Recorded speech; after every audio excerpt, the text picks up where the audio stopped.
ఈరోజే పుష్యమాసం ద్వాదశి సోమవారం. ఈరోజే అయోధ్యలో బాలరాముడి ప్రాణప్రతిష్ఠ జరగనుంది. ఎంతో పవిత్రమైన విశేషమైన రోజు ఇది.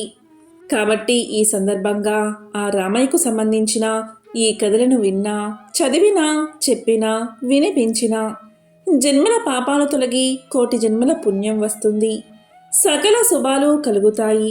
మరి ఆ కథ ఏంటో ఇప్పుడు ఈ వీడియోలో తెలుసుకుందాం. ఆపదామపహత్తారాం దాతారం సర్వసంపదాం లోకాభిరామం శ్రీరామం భూయో భూయో నమామ్యహం. రామనామము సకల పాపహరం మోక్షప్రదం. రమంతే సర్వే జనాః గుణైతి ఇది రామః. తన సద్గుణాల చేత అందరినీ సంతోషింపచేసేవాడు రాముడు.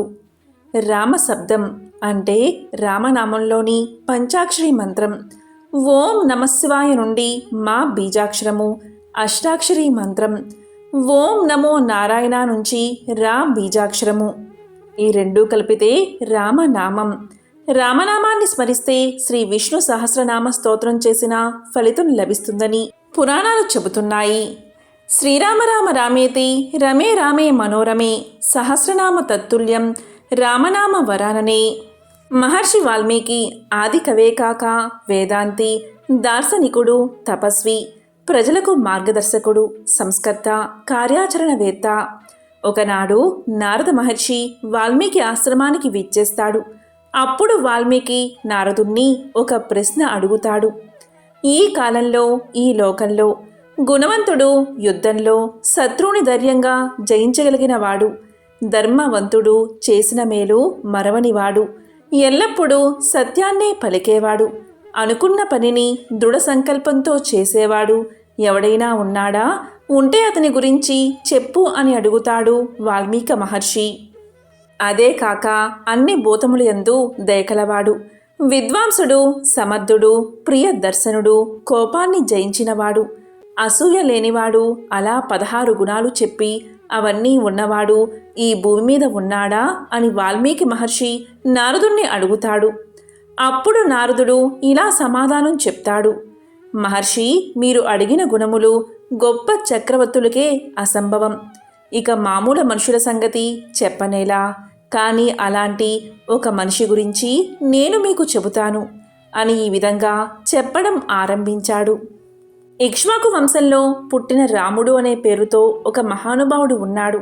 ఆయన అపారమైన శక్తి కలవాడు, సంకల్ప శక్తి కలవాడు, ఇంద్రియాలను జయించినవాడు, అన్ని విద్యలు తెలిసినవాడు, ఐశ్వర్యవంతుడు, శత్రువుని నిగ్రహించగలిగినవాడు, ఈ ప్రపంచానంతటినీ పోషించగలిగినవాడు, సముద్రమంతా గాంభీర్యం ఉన్నవాడు, హిమవత్ పర్వతమంతా ధైర్యం ఉన్నవాడు, సాక్షాత్తు శ్రీ మహావిష్ణువయ అని సంక్షేప రామాయణాన్ని నారదుడు చెప్పడం ఆరంభించాడు. సుమారు ఒక 100 శ్లోకాలలో సంక్షేప రామాయణాన్ని నారదుడు వాల్మీకి మహర్షికి చెప్పాడు. అప్పుడు వాల్మీకి మహర్షి అమిత ఆనందభరితుడు అయ్యాడు. పటికా బెల్లం తిన్నవాని నోటికి తీపి ఎలా నిలిచి ఉంటుందో అలా ఆయన హృదయమంతా రామాయణం నిండిపోయింది. ఆ మరనాడు వాల్మీకి మహర్షి తన శిష్యుడైన భరద్వాజునితో తమసా నదీ తీరమున వెళ్తూ ఉండగా ఒక వేటగాడు క్రౌంచ పక్షుల జంటలో మగపక్షిని బాణంతో కొట్టాడు. అప్పుడది విలవెల్లాడుతూ అసువులు వీడింది. ఆ దృశ్యాన్ని చూసి వాల్మీకి ముని యొక్క హృదయం ద్రవించింది, మనస్సు బాధలో మునిగిపోయింది. దాంతో శోకంతో ఆయన మాట ఈ మాటలు పలికాయి. ఓరే కిరాతకుడా, క్రౌంచ దంపతులలో కామమోహితమగు ఒకదాన్ని చంపి నీవు శాశ్వతమగు అపకీర్తిని పొందావు.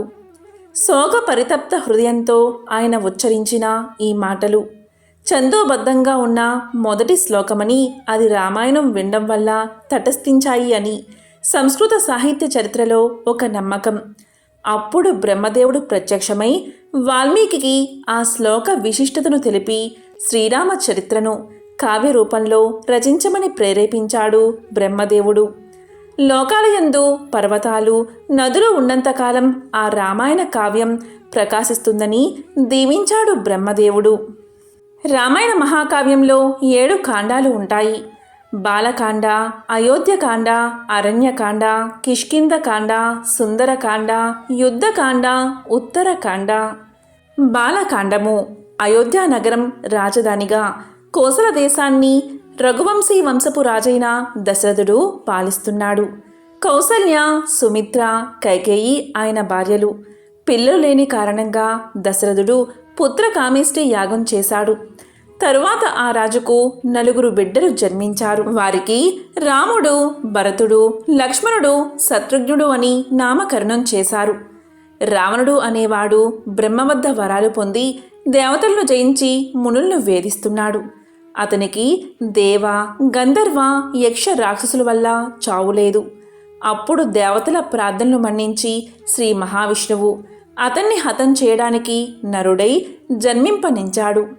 విష్ణువు రామునిగా, ఆదిశేషుడు లక్ష్మణునిగా, శంఖ చక్రాలు భరత శత్రుఘ్నులుగా అవతరించారు. శ్రీ మహాలక్ష్మి సీతగా అయోనిజయై జనక మహారాజు ఇంట పెరుగుతున్నది. రుద్రాంశ సంభూతుడైన హనుమంతుడు కిష్కందిలో ఉన్నాడు. కులగురువు వశిష్ఠుని వద్ద రామ, భరత, లక్ష్మణ, శత్రుఘ్నులు సకల విద్యలు అభ్యసించారు. ఒకనాడు విశ్వామిత్ర మహర్షి దశరథుని వద్దకు వచ్చి తన యాగ సంరక్షణార్థమై రామలక్ష్మణులను తనతో పంపమని కోరాడు.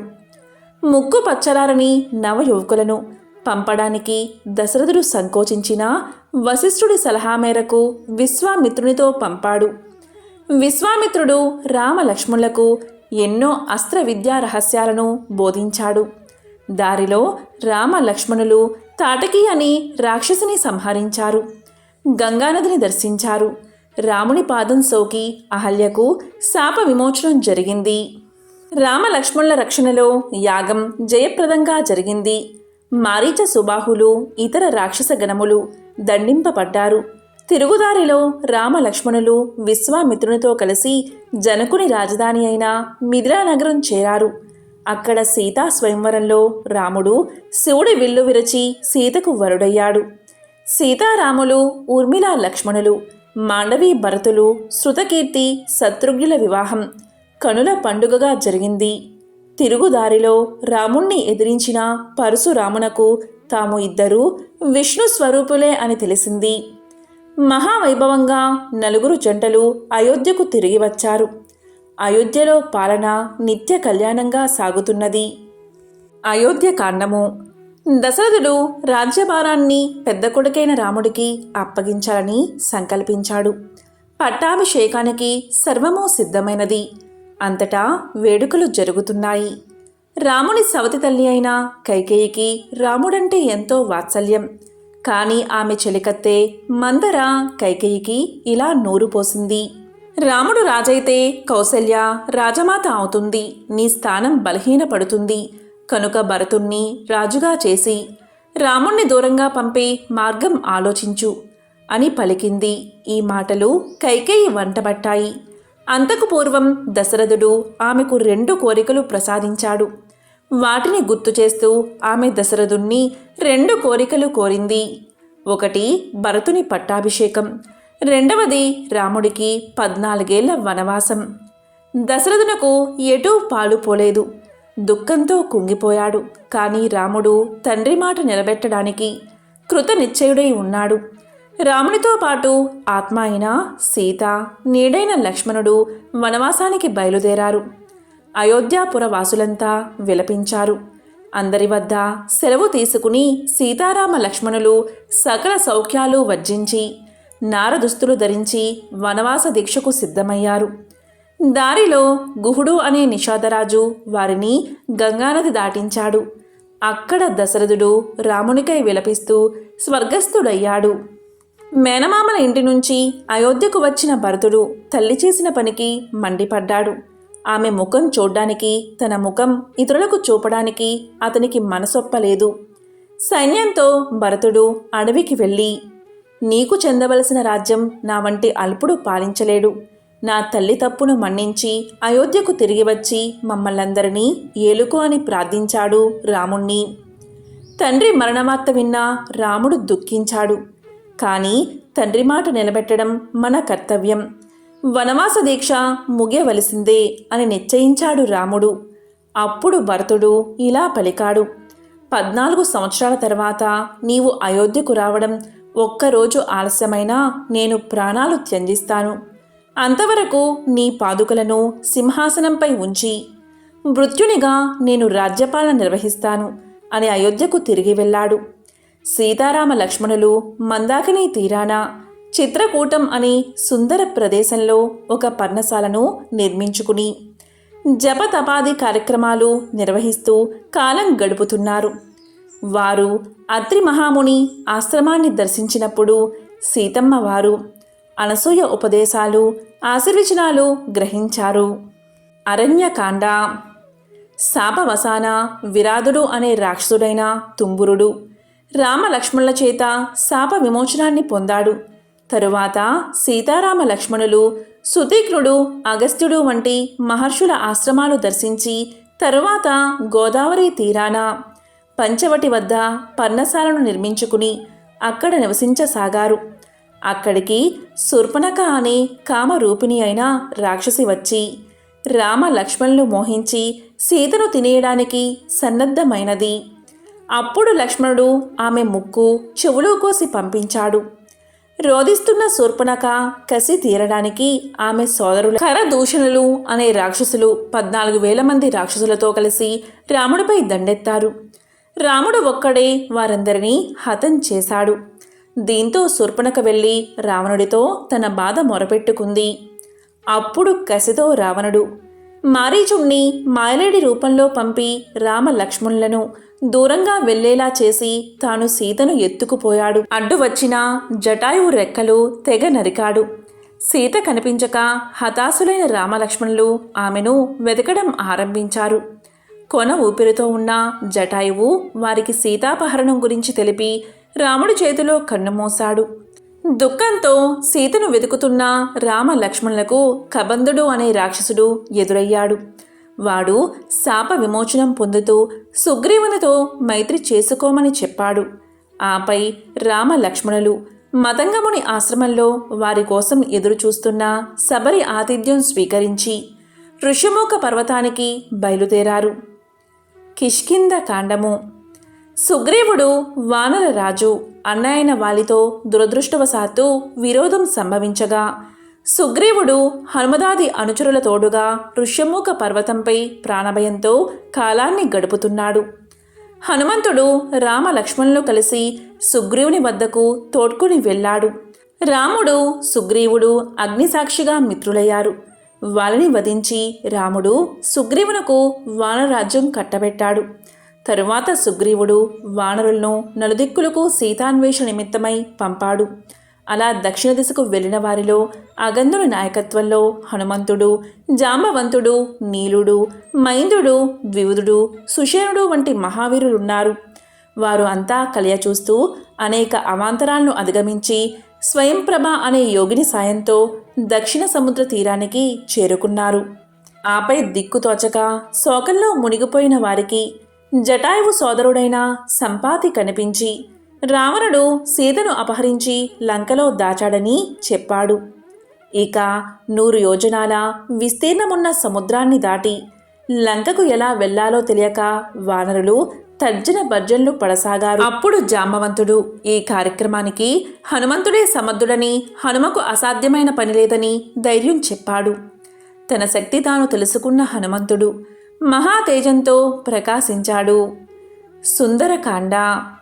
హనుమంతుడు సన్నద్ధుడై దేవతలకు మొక్కి మహేంద్రగిరిపై నుంచి లగించాడు. దారిలో మైనాకుడి ఆతిథ్యాన్ని వినయంతో తిరస్కరించి సురస అనే నాగమాత పరీక్షను దాటి సింహిక అనే ఛాయాగ్రాహక రాక్షసిని సంహరించి రామబాణముల లంకలో రాలాడు. చీకటి పడిన తర్వాత లంకిని దండించి మయుని అపూర్వ సృష్టి అయిన లంకలో ప్రవేశించి సీతను వెతకసాగాడు. చిన్న శరీరం ధరించి హనుమంతుడు రావణుడి మందిరంలోనూ, పానశాలలోనూ, పుష్పక విమానంలోనూ అన్ని చోట్ల సీతను వెతికాడు. నిద్రిస్తున్న స్త్రీలలో మండోదరుని చూసి సీత అని భ్రమించాడు. మరలా తప్పు తెలుసుకుని అన్వేషణ కొనసాగించాడు. సీతమ్మ జాడ కానక చింతించాడు హనుమ. ఏమి చెయ్యాలో తోచలేదు అతనికి. ఊరకే వెనుకకు మరలి అందరినీ నిరాశపరచడానికి సిద్ధపడలేక ఆత్మహత్యకు కూడా ఉపక్రమించబోతుండగా అశోకవనం కనిపించింది హనుమకు.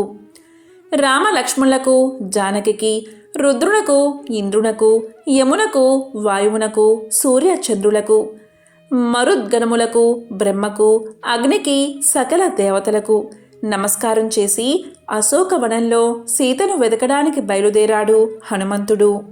అక్కడ అశోకవనంలో సింసుపా వృక్షం కింద రాక్షస కాంతలచే పీడించబడుతూ సింహాల మధ్య ఉన్న లేడివలే బీత అయి కృశించిన సీతను చూశాడు. జాడలెరిగి ఈమె సీతయే అని నిర్ధారించుకున్నాడు. అక్కడికి కామాతురుడైన రావణుడు వచ్చి ఆమెను బెదిరించి తనకు వశం కావాలని ఆదేశించాడు. శ్రీరాముని బాణాగ్నితో లంక భస్మం అవడం తథ్యమని సీత రావణుడికి గట్టిగా చెప్పింది. 1 నెల మాత్రం గడువు పెట్టి రావణుడు వెళ్ళిపోయాడు. రాక్షస కాంతలు సీతను నయానా భయానా అంగీకరింప చెయ్యాలి అని ప్రయత్నిస్తూ ఉండడం వల్ల ప్రాణత్యాగం చేయాలని సీత నిశ్చయించుకుంది. వారిలో సహృదయ అయిన త్రిజట అనే రాక్షస కాంతకు ఒక కల వచ్చింది. అది ఏంటి అంటే, తెల్లటి ఏనుగునెక్కి వచ్చి రామ లక్ష్మణులు సీతను తీసుకుని పోయినట్లు, లంక నాశనమైనట్లు, రావణాదులంతా హతమైనట్లు వచ్చిన ఆ కల విని రాక్షసకాంతలు బీతిల్లారు. సీతకు శుభశకునాలు కనిపించసాగాయి. ఇంకా ఆలస్యం చెయ్యరాదని హనుమంతుడు సీతకు కనిపించి మెల్లగా తన వృత్తాంతాన్ని, రాముడి దుఃఖాన్ని వివరించి రాముడిచ్చిన ఉంగరాన్ని ఆమెకు అందించాడు. దీంతో సీత దుఃఖించి అందరి క్షేమ సమాచారాలు అడిగి ఆపై రాముణ్ణి వర్ణించమని కోరింది. అప్పుడు హనుమంతుడు ఇలా పలికాడు భక్తితో: ఆజానుబాహుడు, అరవింద దళాయతాక్షుడు, శుభలక్షణాలు కలవాడు, అనన్య సుందరుడు అయిన రాముణ్ణి, అతని సోదరుడైన లక్ష్మణుణ్ణి వర్ణించగా విని సీత ఊరడిల్లింది. హనుమంతుణ్ణి ఆశీర్వదించి తన చూడామణిని ఆనవాలుగా ఇచ్చింది. 1 నెలలో రాముడు తన్ను కాపాడుకున్నా తాను బతకనని చెప్పింది. ఇక హనుమంతుడు పనిలో పనిగా రావణుడితో మాట్లాడాలి అని, లంకను పరిశీలించాలి అని నిశ్చయించుకున్నాడు. వెంటనే ఉగ్రాకారుడై వనాన్ని అడ్డువచ్చిన వేలాది రాక్షసులను, రావణుడు పంపిన మహావీరులను హతం చేసి కాలుడి వలె మకర తోరణాన్ని అధిష్ఠించి కూర్చున్నాడు. చివరకు ఇంద్రజిత్తు వేసిన బ్రహ్మాస్త్రానికి వివసుడైనట్లు నటించి రావణుడి వద్దకు వెళ్ళాడు. సీతమ్మను అప్పజెప్పి రాముణ్ణి శరణు వేడి లంకను కాపాడుకోమని, ప్రాణాలు దక్కించుకోమని హితవు చెప్పాడు హనుమంతుడు. అప్పుడు రావణుడు కోపంతో హనుమంతుడి తోకకు నిప్పు పెట్టమని ఆదేశించాడు. దాంతో హనుమంతుడు కాలిన తోకతో లంకను దహించి మరొక్కసారి సీతను దర్శించి మరలా వెనుకకు ప్రయాణమై మహేంద్రగిరిపై వ్రాలాడు. చూశాను సీతను అని జరిగిన సంగతులన్నీ సహచరులకు వివరించాడు. ఆపై అంతా కలిసి సుగ్రీవుడు రామ లక్ష్మణులు ఉన్న చోటకు వచ్చి సీత జాడను, ఆమె సందేశాన్ని వివరించారు. ఆపై చెయ్యవలసింది ఆలోచించమని కోరారు. యుద్ధకాండ.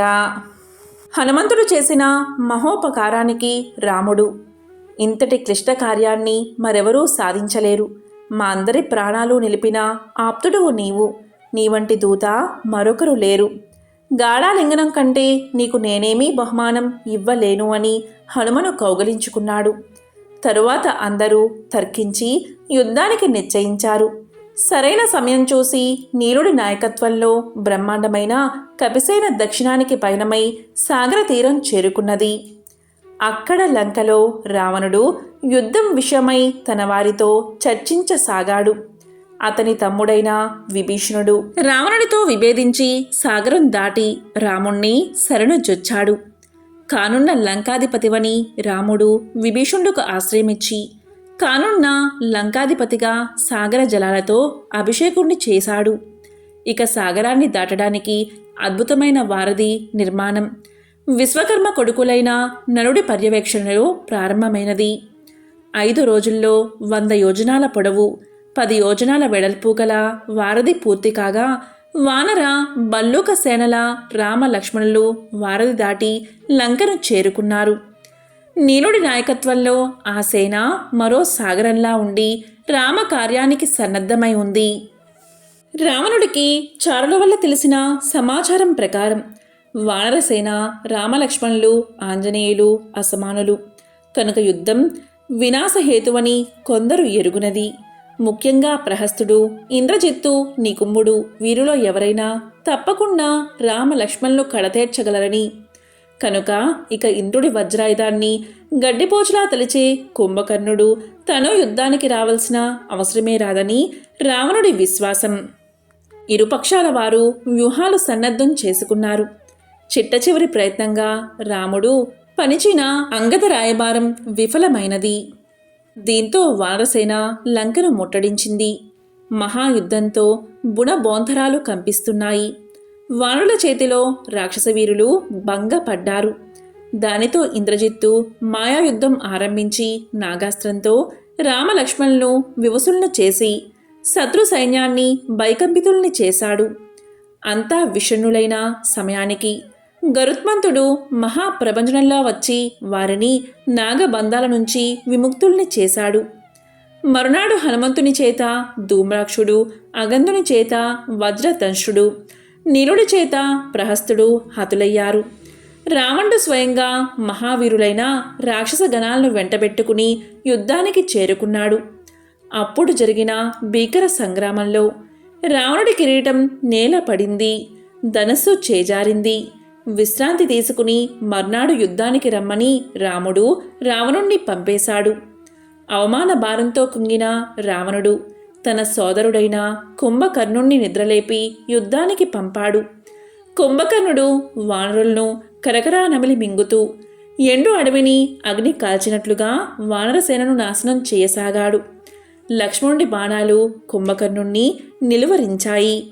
రాముడు దివ్యాస్త్రాలతో వాడి బాహువులను ఉరువులను ఖండించగా వాడు పర్వతంలా నేలమీద పడ్డాడు. కుంభకర్ణుడి మరణంతో రావణుడు ఎంతో దుఃఖించాడు.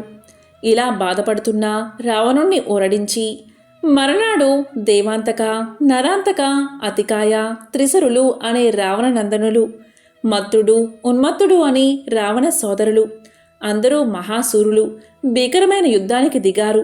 వారు అంగదుని, హనుమంతుని, లక్ష్మణి చేతిలో హతులయ్యారు. ఇక ఇంద్రజిత్తు బ్రహ్మాస్త్రాన్ని సంధించాడు. దానితో అందరూ మోర్చిల్లారు. రామ, లక్ష్మణ, హనుమంతులు కూడా బ్రహ్మాస్త్రాన్ని మన్నించక తప్పలేదు. ఎలాగో తెలివి తెచ్చుకున్న జాంబవంతుడు హిమవత్ పర్వతాల్లో ఉన్న ఔషధాలు తెమ్మని హనుమకు పురమాయించాడు. అప్పుడు హనుమంతుడు పర్వత సమేతంగా ఔషధాలను తెచ్చి అందరినీ పునర్జీవితులను చేసి మరలా పర్వతాన్ని యథాస్థానంలో ఉంచి వచ్చాడు. ఇంద్రజిత్తు బ్రహ్మ శిరోనామకాస్త్రాన్ని సాధించడానికి నికుంభిలా యజ్ఞం ఆరంభించాడు. లక్ష్మణుడు అన్న ఆశీర్వాదం పొంది హనుమంతుడి భుజాలపై ఆసీనుడై వెళ్ళి యజ్ఞాన్ని భంగం చేసి యుద్ధానికి తలపడ్డాడు. ఆ భీకర సమరంలో ఆకాశాన్ని బాణాలు కప్పేశాయి. చివరికి రాముడి పేరు చెప్పి సౌమిత్రి సంధించిన ఐంద్రాస్త్రంతో ఇంద్రజిత్తు తల తెగిపడింది. ఇక రావణుడు మహోదరాది మహావీరులతో యుద్ధానికి వెళ్ళాడు. సుగ్రీవుని చేత మహోదరుడు మరణించాడు. రావణుని మహోగ్ర సరదాటికి వానర సైన్యం చిన్నాభిన్నమైనది. లక్ష్మణుడు దారుణంగా గాయపడ్డాడు. అప్పుడు రాముడు తన వారిని ఉద్దేశించి ఇలా పలికాడు: మీరు సౌమిత్రిని అంటే లక్ష్మణుణ్ణి రక్షిస్తూ యుద్ధం చేస్తూ ఉండండి. నేను రాముడంటే ఏమిటో చూపిస్తాను, రావణ సంహారం చేసి వస్తాను అన్నాడు. రామ రావణ సంగ్రామం ప్రళయకాలాగ్ని వలె చెలరేగింది. రావణుడి అస్త్రంతో లక్ష్మణుడు కూలిపోయాడు. రాముడు విలపించసాగాడు. లక్ష్మణుడు కేవలం మోర్చిల్లాడని ధైర్యం చెప్పి సుసేనుడు మరలా హనుమను మరలా గిరిశిఖరానికి వెళ్ళమన్నాడు. అప్పుడు హనుమంతుడు శిఖరంతో సహా ఔషధాలను తెచ్చి వాసన చూపగా లక్ష్మణుడు లేచి నిలబడి, అన్నా, ఈ సాయం సంధ్యంలో రావణుడు కడతేరాలి అని పలికాడు. రాముడికి సహాయంగా ఇంద్రుడు మాతలిని సారథిగా పంపాడు. యుద్ధ పరిశ్రాంతుడై ఉన్న రామునకు అగస్త్యుడు ఆదిత్య హృదయాన్ని ఉపదేశించాడు. రాముడు ఆదిత్య హృదయాన్ని 3 సార్లు జపించాడు. రాముడు రావణుడు సర్వర్షాన్ని కురిపించసాగారు. రామ రావణ యుద్ధం రామరావణ యోరివా, వారి యుద్ధానికి మరొకటి పోలిక లేదు అని దేవగణాలు ఘోషిస్తున్నాయి. రావణుడి కళ్ళు తెగి పడుతున్నా మరలా మరలా ములుస్తూనే ఉన్నాయి. రామా, ఇలా కాదు, బ్రహ్మాస్త్రాన్ని సంధించు అని మాతలి పలికాడు. అప్పుడు రాముడు బ్రహ్మాస్త్రాన్ని సంధించాడు. రాముడు సంధించిన బ్రహ్మాస్త్రం నిప్పులు చిమ్ముతూ రావణుడి గుండెను చీల్చి తిరిగి వచ్చి రాముడి అమ్ముల పొదిలో చేరింది. రాముడు ఎరుపెక్కిన కన్నులతో సరదలిత దేహంతో కోటి సూర్యుల ప్రకాశంతో ధనస్సును నేల కానించి మరో చేత బాణాన్ని తిప్పుతూ మహాశోభతో ప్రకాశించాడు. సకల దేవతలు రాముడికి అంజలి ఘటించారు. తరువాత సీత అగ్ని ప్రవేశం చేసి తన ధర్మనిరతిని లోకానికి నిరూపించింది. సీతారామ లక్ష్మణులు సపరివారంగా అయోధ్యకు తిరిగి వచ్చారు. వైభవంగా సీతారాముల పట్టాభిషేకం జరిగింది. అందరికీ బాగా తెలుసున్న రామాయణ కథ రాముడి జననం, సీతా కళ్యాణంతో మొదలై రాముడి అరణ్యవాసం, సీతాపహరణం, రావణ సంహారానంతరం శ్రీరామ పట్టాభిషేకంతో ముగుస్తుంది. ఆ తర్వాత కథ చాలామందికి తెలిసేంతలా ప్రాచుర్యం కాలేదు. అదే ఉత్తర రామాయణం. రావణుడి సంహారం తర్వాత శ్రీరామ పట్టాభిషేకం జరుగుతుంది. తరువాత అయోధ్యలో అంతటా సుఖసంతోషాలు వెల్లివిరిశాయి. శ్రీరాముడి పాలనలో ప్రజలు ఏ కష్టం లేకుండా సుఖంగా జీవనం సాగించేవారు. అందుకే ఇప్పటికీ శ్రేయో రాజ్య పరిపాలనకు రామరాజ్యాన్ని ఉదాహరణగా వాడతారు. ఇలా ఉండగా ఒకరోజు రాముడు ఏకాంత సమయంలో సీతను చేరి, దేవి, నీవు తల్లివి కాబోతున్నావు. నీ మనస్సులో ఏమైనా కోరిక ఉంటే చెప్పు అని అడిగాడు. అందుకు సీత ఇలా పలికింది, నాదా, గంగా తీరంలో ఉన్న ముని ఆశ్రమాలలో పళ్ళు కందమూలాలు ఆరగిస్తూ ఒక్కరోజు గడపాలని ఉంది అని పలుకుతుంది. అందుకు సరే అంటాడు రాముడు. కానీ సీత కోరిక వినగానే బాధలో మునిగిపోతాడు. అక్కడి నుంచి సభా మండపానికి వెళ్ళిన రాముడిని విజయుడు, మధుమత్తుడు, కాశ్యపుడు, పింగళుడు, కుటుడు, సురాజు మొదలైన వారు హాస్య కథలు చెప్పి రాముడిని సంతోషపరుస్తారు. రాముడు ప్రసన్నుడై భద్రునితో ఇలా పలుకుతాడు, భద్రా, నా పరిపాలన ఎలా ఉన్నది? ప్రజలకు ఎలాంటి సమస్యలు లేవు కదా, నిజం చెప్పు అని అడుగుతారు. అందుకు భద్రుడు, మహారాజా, సత్యసంధుడివైన నీకు నిజం చెప్తున్నాను. ప్రజలు నీ పరాక్రమాలను, రావణ సంహారాన్ని వేణోళ్ళ పొగుడుతున్నారు. అయితే రావణ చెరలో కొన్నాళ్ళు ఉన్న సీతను తిరిగి మీరు భార్యగా స్వీకరించడం గురించి మాత్రం రకరకాలుగా చెప్పుకుంటున్నారు. ఇలా అంటున్నందుకు నన్ను మన్నించండి అన్నాడు. రాముడు సరే అని వారందరినీ పంపించి బాధతో తమ్ముల్ని పిలిపిస్తాడు. వారు రావడంతోనే రాముడి ముఖం చూసి నిశ్చేష్టులవుతారు. రాముడు వారిని కూర్చోమని జరిగిన సంగతంతా వివరిస్తాడు. లక్ష్మణ, సూర్యచంద్రులు, అగ్ని, ఇంద్రాది దేవత కూడా ఆమె సౌశల్యాన్ని కొనియాడారు. కానీ ఆమెపై అయోధ్యలో ఇంకా అపవాదు తొలగలేదు. ప్రజాభీష్టం లేని పరిపాలన సూర్యుడు లేని పగలు వంటిది. ఇప్పుడు నాకు ఆమెను పరిత్యజించడం తప్ప వేరే మార్గం కనబడడం లేదు. కొద్ది సమయం కిందటే సీత తనకు ముని ఆశ్రమాలు చూడాలని కోరికగా ఉన్నదని కోరగా ఆమెకు సరే అని అనుమతిని ఇచ్చాను. నువ్వు మారు మాట్లాడక ఆమెను గంగానదీ తీరంలోని ఆశ్రమాల వద్ద వదిలిరా, ఇది నా ఆజ్ఞ అంటాడు. దీంతో లక్ష్మణుడు మారు మాట్లాడక ఉదయాన్నే రథం సిద్ధం చేయమని మంత్రి సుమంతుడికి చెప్పి సీత వద్దకు వెళ్ళి ఇలా పలుకుతాడు, తల్లి, ఆశ్రమంలో గడపాలన్న నీ కోరిక మేరకు నేడు నిన్ను ముని ఆశ్రమాలకు గంగానది వద్దకు తీసుకువెళ్ళమని అన్న అనుమతి ఇచ్చారు అనగానే సీత సంతోషంగా అతనితో గంగానదికి ప్రయాణమవుతుంది. గంగానదిని దాటిన తర్వాత ముని ఆశ్రమ తీరం వద్ద, తల్లి, నా పాపాన్ని క్షమించు. నిన్ను నేను ఇక్కడకు తీసుకువచ్చింది ఈ తీరంలో వదిలి వెళ్ళడానికే కానీ తిరిగి అయోధ్యాపురికి తీసుకువెళ్ళడానికి కాదు అని అసలు సంగతి చెప్పగా ఆమె మూర్ఛపోయి తేరుకుని ఇలా పలుకుతుంది, నాయనా సౌమిత్రి, నేను కష్టాలు అనుభవించడానికే పుట్టాను అని అనిపిస్తుంది. పూర్వజన్మ పాపం పట్టి పీడించక తప్పదు మరి. అప్పుడు అరణ్యాలలో భర్త తోడుతో గడిపాను. ఇప్పుడు ఒంటరిగా ఉండగలనా? నీ భర్త నిన్నెందుకు విడిచిపెట్టాడని అడిగే మునిపత్నులకు ఏమి జవాబు చెప్పేది? సరే, విధిరాత అనుభవించక తప్పదు. ఆయన మాటను గౌరవిస్తానని చెప్పు. నా నమస్కారాలు తెలియచేయి అని పలుకుతుంది. దీంతో లక్ష్మణుడు ఆమె పాదాలకు మొక్కి ప్రదక్షిణం చేసి వెళ్ళలేక గంగా తీరం దాటి వెళ్ళిపోతాడు. సీతాదేవి లక్ష్మణుడు వెళ్ళేంతవరకు అక్కడే ఉండి పెద్దగా ఏడుస్తూ కుప్ప కూలిపోతుంది.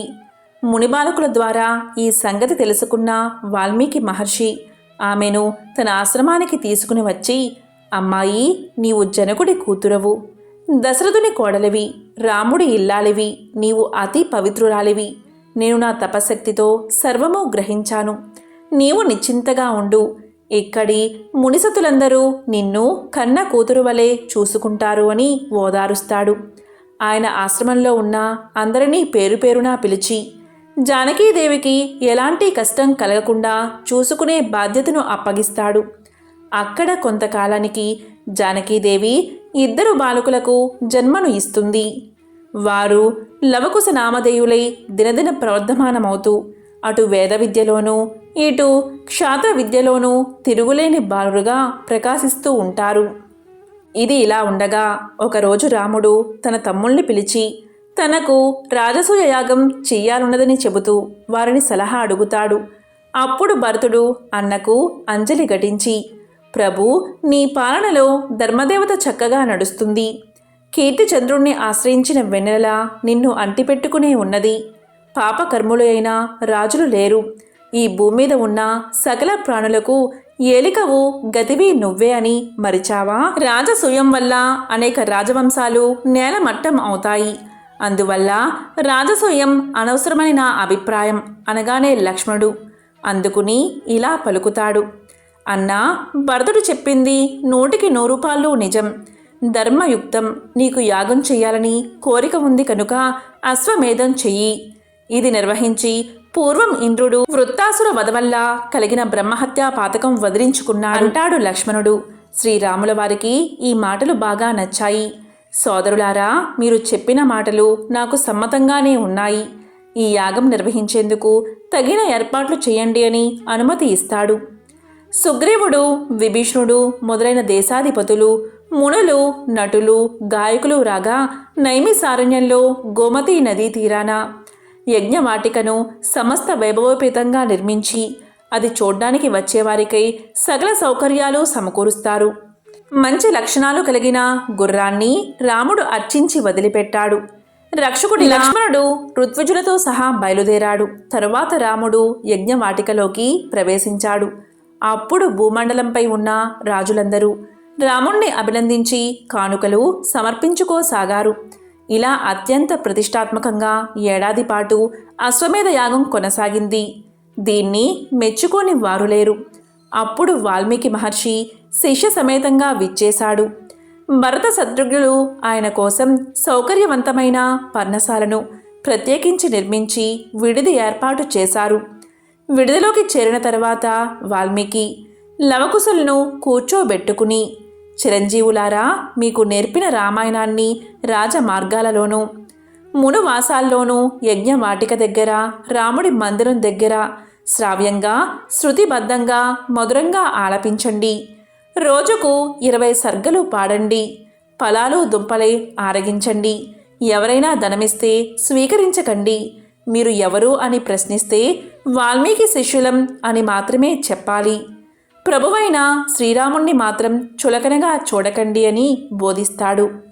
మర్నాటి ఉదయం లవకుశలు వాల్మీకి మునికి నమస్కారం చేసి ఆయన ఆశీర్వాదంతో రామాయణ గానం అయోధ్య 4 వైపులా ఆరంభిస్తారు. ఆ గానామృత మాధుర్యానికి జనులు సమ్మోహితులై వారిని వెంబడిస్తారు.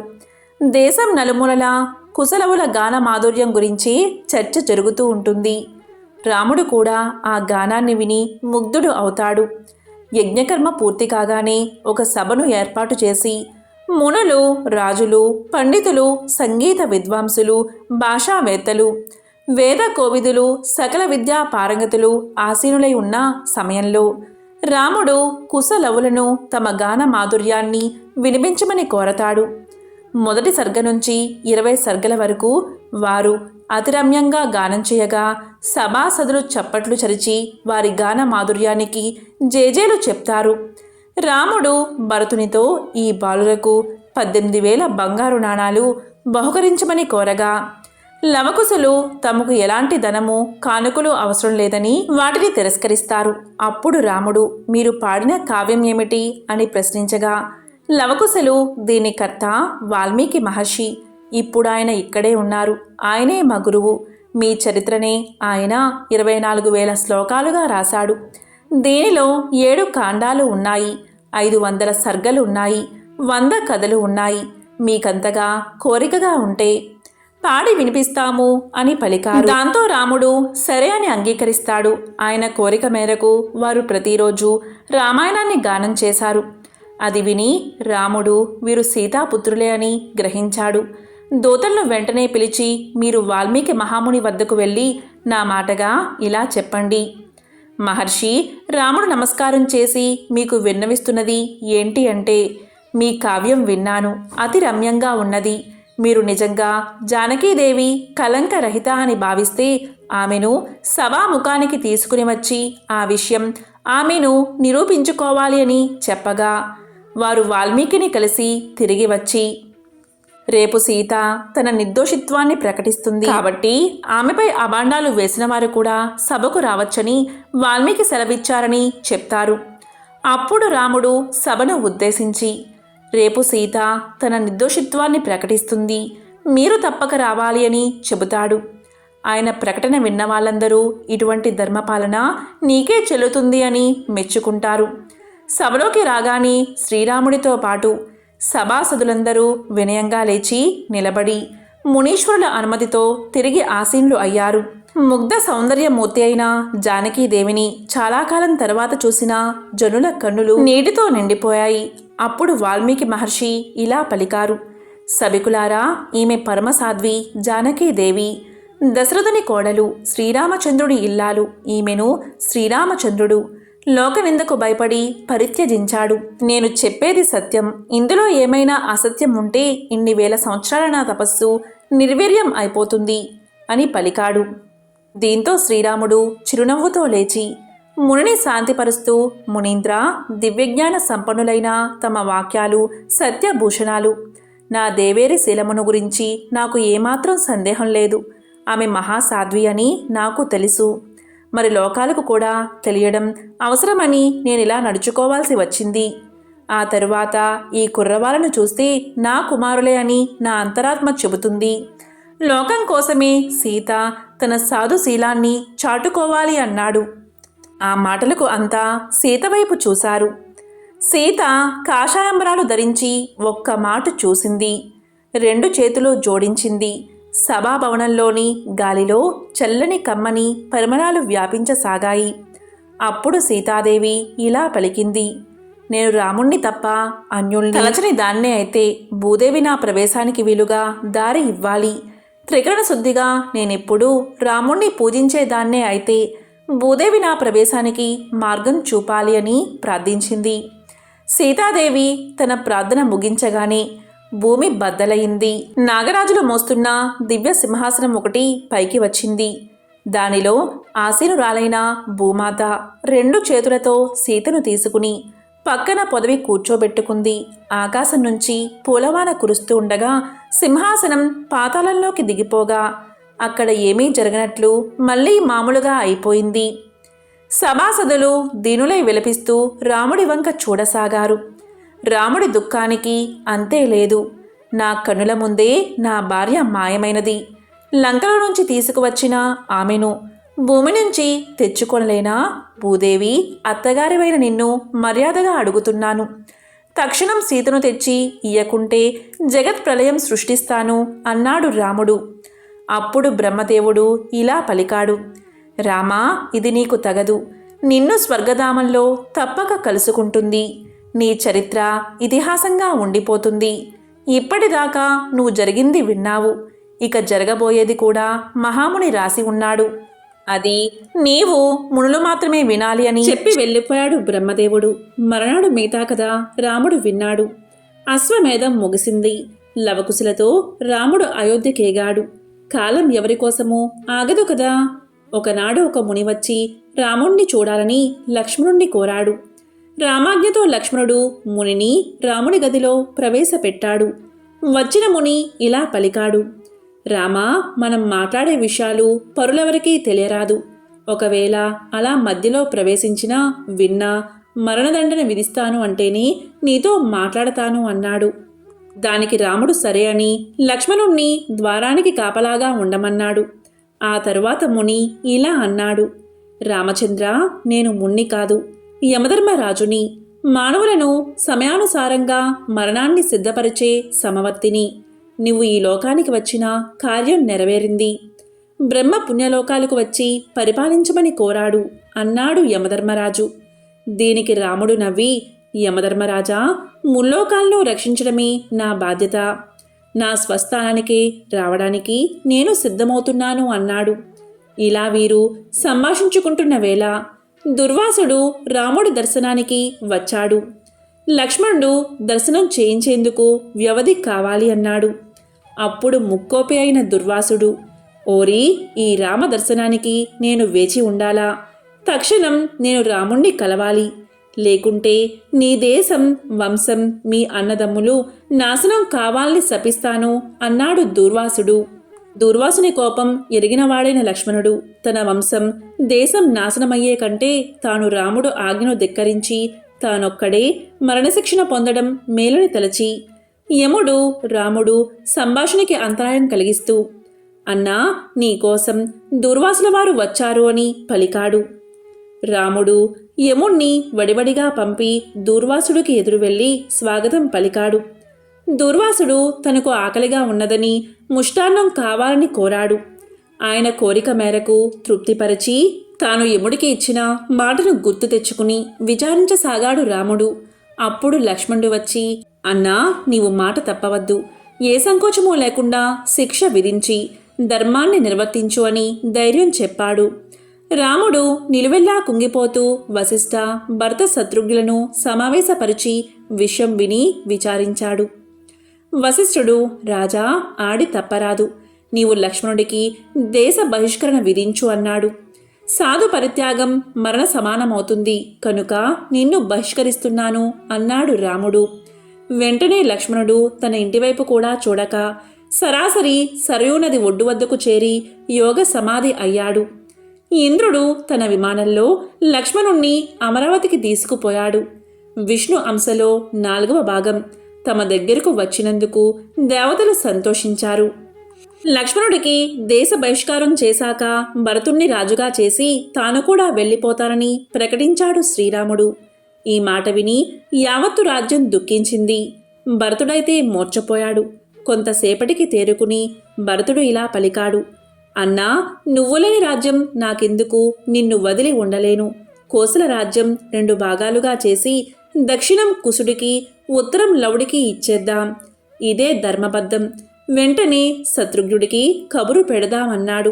వరుసగా జరుగుతున్న ఘటనలు ప్రజలకు దిగ్భ్రాంతి కలిగించాయి. అప్పుడు వశిష్ఠుడు ఇలా పలికాడు: రామా, ప్రజల అభిష్టాన్ని కూడా తెలుసుకుని నిర్ణయం తీసుకోవాలి అన్నాడు. రాజు ప్రజలతో సభ జరిపి, నా నిర్ణయం రాజ్యాన్ని త్యజించిపోవడం. మీ నిర్ణయం ఏమిటి అని అడిగాడు. దానికి అందరూ కూడా, ప్రభు, మీ నిర్ణయమే మాకు శిరోధార్యం. తమతో పాటు అనుసరించాలని మాలో చాలామందికి కోరికగా ఉన్నది. అందుకు అనుమతివ్వండి అన్నారు. దానికి రాముడు సరే అని పలికాడు. ఆ రోజే కుశలవులకు పట్టాభిషేకం చేసి కొడుకులిద్దరినీ తొడమీద కూర్చోబెట్టుకుని హితవచనాలు చెప్పి ధనకనక వస్తు వాహనాలతో సైన్యాన్ని ఇచ్చి కుశుణ్ణి కుశాపతికి, లవుణ్ణి శ్రావస్తికి పంపాడు. తరువాత దూతల ద్వారా జరిగిన సంగతులన్నీ శత్రుఘ్నుడికి తెలియచేశాడు. శత్రుఘ్నుడు మంత్రి పురోహితులను పిలిచి తన అన్నతో తాను వెళ్ళిపోతానని తెలిపి తన రాజ్యాన్ని 2గా విభజించి మధురను సుబాహుడికి, విదిశా నగరాన్ని చిన్నవాడైన శత్రుఘాతికి ఇచ్చి అభిషేకం చేశాడు. రాముడు వెళ్ళిపోతున్నాడు అన్న విషయం తెలిసిన వానరులు, భల్లూకాలు, రాక్షసులు తండోపతండాలుగా అయోధ్యకు తరలివచ్చారు. రాముడి వద్దకు విభీషణుడు వచ్చి ఏదో రాముడికి చెప్పబోగా రాముడు వారించి ఇలా పలికాడు. విభీషణ, సూర్యచంద్రులు ఉన్నంతదాకా నా కథ ఈ లోకంలో ప్రజలు చెప్పుకున్నంత కాలం నువ్వు ధర్మబద్ధమైన పాలన గురించి కూడా పొగిడేలా చక్కని రాజ్యపాలన చెయ్యాలి. ఇది స్నేహితుడిగా నా ఆజ్ఞ. అంతేకాదు, మా ఇక్ష్వాకు వంశ కులనాథుడు జగన్నాథుడు ఆయన్ని సదా సేవించడం మానకు అని పలికాడు. అప్పుడు ఆంజనేయుణ్ణి పిలిపించి ఇలా పలికాడు. నాయనా, నీవు మైందుడు, ద్వివుదుడు మీ ముగ్గురూ కలికాలం అంతమయ్యేదాకా చిరాయులై ఉండండి అని ఆశీర్వదించి మిగిలిన వానర బల్లూక వీరులందరినీ తనతో తీసుకువెళ్లడానికి అనుమతి ఇచ్చాడు.